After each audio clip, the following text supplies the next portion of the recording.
In experience, yeah. I do think that, I think that there's obviously such a huge change. There's going to be some, nerves at first, because so many people love Lara Croft, and they love her as the character she was in 1996. But I firmly believe, because I am a longtime fan, have for 16 years, I firmly believe that fans will continue to love and feel like they relate. That's the new bit. I feel like they will love Lara Croft, and now I feel like they relate to her. So the reason I feel that is because as the game progresses, you see her evolve quite a bit. So both versions of Lara Croft are really intelligent, really articulate, adventurous. You have to have an adventurous spirit to go out on this expedition in the first place. They're both very resourceful, and I think that they're both very brave. I think the difference is that new Lara at the beginning of this journey, she just doesn't know her own strength. She's scared, and she pushes through that fear. So that's really brave, that she's afraid, but she does what has to be done anyway. And I think as the game progresses, you see her growing, and it's such a cool, it's such a unique feeling, a cool feeling to see her as she's taking these steps and growing and evolving as a character. So, yes, to sum up, I feel like classic fans will really still love her, and I think now that they'll even relate to her on a human level, which is great. Well, I think that the overall goal for the game is to make sure that it's fresh, so you have a lot of new and exciting things, but it's also familiar.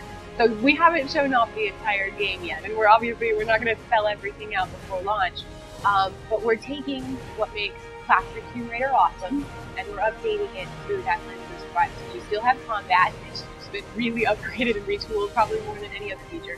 You still have traversal and exploration, again through that lens of survival, and then you still have puzzle solving, which is more about physics and using the environment to advantage. So it's still very much, it's still at its heart very much what makes Tomb Raider.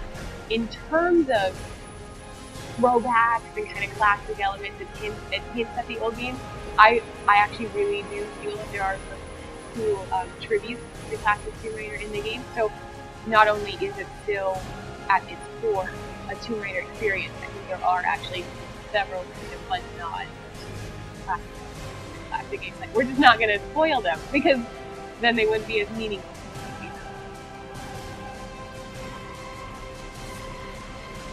We don't want the players to necessarily be looking around trying to find health packs and so on. When they're searching and exploring, we want them to be looking for cool relics and artifacts and bones and all of that. So that's why the regenerative health system was introduced. But we try to again ground that in the narrative. So there are some situations where even though Lara doesn't have to use a health pack, you can see that she's been injured. So at the beginning of the game, Lara walks with that lens and she holds her side. So you're aware through her animations that she's been injured more so than normal. And without spoiling it, there is a situation later in the game where she does have to address her wounds in a very specific context. So we try to balance those.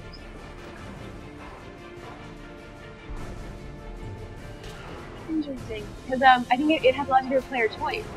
So there have been situations where I'll go into a room and my first reaction is to go guns blazing, and then that does not work. And I realize that I need to be a little bit more stealthy. So it is possible to play to different play styles if you prefer to pick people off one at a time.